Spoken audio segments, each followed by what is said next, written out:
If you're going to tell the Slinky story, the first thing you've got to do is define the word. Slinky.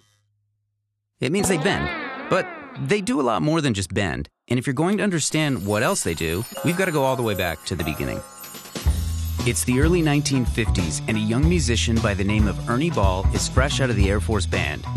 He plays guitar and pedal steel, and he's got a passion for teaching music. Ernie opens his own music teaching studio for young aspiring guitar players. Rock and roll is starting to take root, and young players want to express themselves in new ways.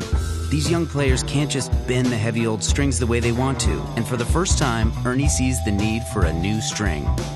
After going broke and a few false starts later, Ernie dives into the 1960s with his own music shop for guitars and accessories right here in Southern California. He's on the hunt for a more flexible guitar string, but none of his vendors seem interested in providing them. Rip open a guitar string pack. The wound strings are thick as cables, and the plain strings are just too heavy.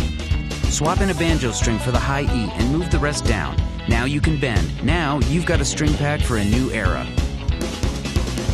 In 1962, that's how Ernie Ball Slinkies were born, and it's the basic recipe that makes up most guitar string packs today.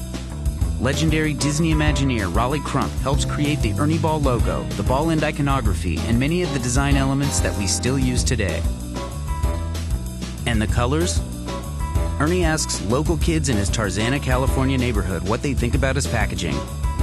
Plain black and white, or the bright slinky greens and pinks.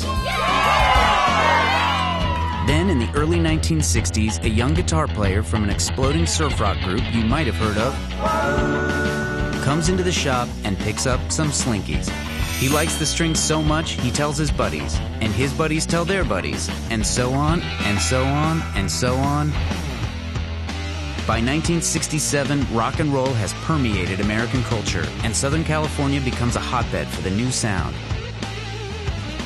Ernie closes his guitar shop and moves to Newport Beach, California to concentrate on manufacturing strings and accessories full-time.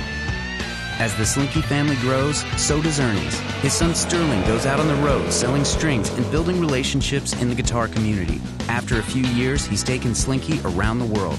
Business is so good, they even buy a guitar company.